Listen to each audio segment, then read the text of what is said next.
Welcome to The Explainer. Today, we're diving into the story of Atiq Ahmed, one of India's most notorious gangster politicians.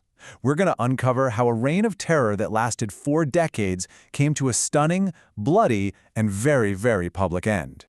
So, our story actually begins at the very end. Picture this. It's a chaotic night outside a hospital. Atiq Ahmed and his brother, they're in handcuffs, surrounded by a swarm of police and media.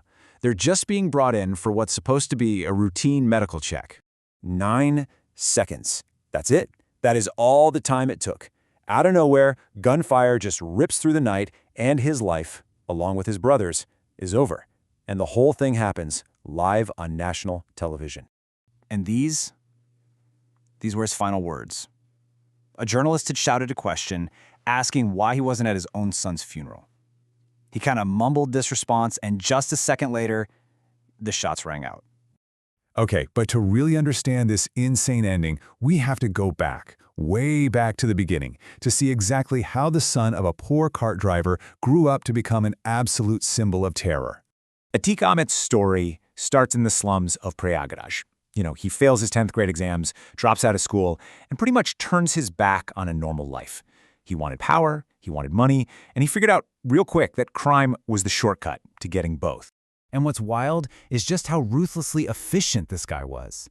I mean, he starts off with petty stuff, stealing coal, then moves up to extortion. Before you know it, he's the top enforcer for the city's biggest don, a guy named Chand Baba. He learns the ropes from his boss, and then what does he do? He takes him out to seize power for himself. His whole criminal career almost ended right there. He gets arrested under this tough new gangster act. But then, something happens that changes everything. A single phone call from a powerful politician gets him released. And in that moment, Atiq has this massive realization. He figured it out. True power, the kind that lasts, wasn't about fighting the system from the outside. It was about becoming the system. So you've got to get this. For Atiq, politics wasn't some kind of career change. No way. It was the ultimate weapon. It was a shield. This move right here was just a masterstroke of brutal strategy. He doesn't just fight his old boss on the street. He runs against him in an election. And then a few days before the results are announced, he has Chand Baba shot and killed right out in the open. He wins the election, and overnight, he goes from Atiq the gangster to the honorable Atiq Ahmed, the legislator. And once he had that protection, that political cover, it was game on. His criminal empire didn't just grow, it exploded across the entire state. For all intents and purposes, the man was completely untouchable. And if you want to understand the dark connection between crime and politics, look no further than this. A seat in parliament, a seat with this incredible legacy, once held by India's first prime minister, was now occupied by a guy with dozens of cases for murder, kidnapping, and extortion against him. So how do you hold on to that kind of power? Well, having your own private army definitely helps.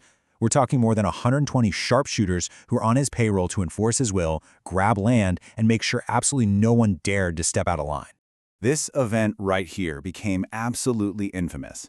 To stop a rival from breaking a political alliance, Atiq didn't just send his guys.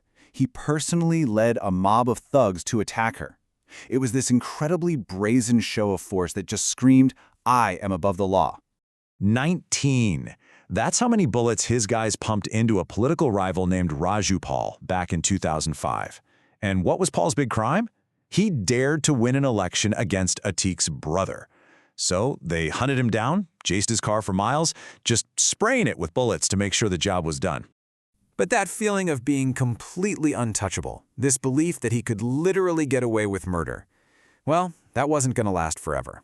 The political winds in his state were about to change, big time. Now, this wasn't just some empty political promise. This was a public vow made on the floor of the state legislature by the new chief minister, Yogi Adityanath. It was a declaration of a brand new zero-tolerance policy, and you better believe Atiq Ahmed was at the top of the list. And they followed through. The very system that Atiq had twisted and used for decades was now being turned back on him. They took his money, bulldozed his illegal buildings, rounded up his gang. It got so bad that the Supreme Court itself stepped in and said, this guy is too dangerous to even be jailed in his own state. But even locked up in a high-security prison hundreds of miles away, Atiq tried to play the old game. He ordered a hit on Umesh Paul, the main witness against him in that 2005 murder case. He thought he could pull the same strings and create the same terror. But this time, he miscalculated. Badly.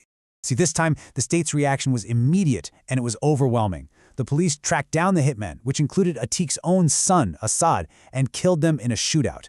And then you have these images of the man who terrorized an entire state just weeping in a police van. His empire, his family, it was all collapsing around him.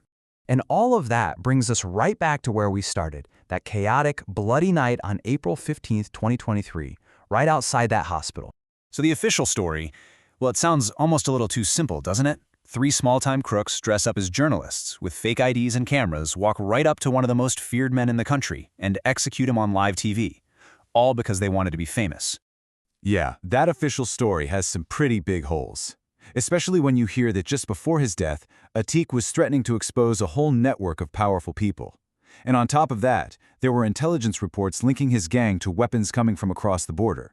Maybe the real problem wasn't what Atiq had done, it was what he knew.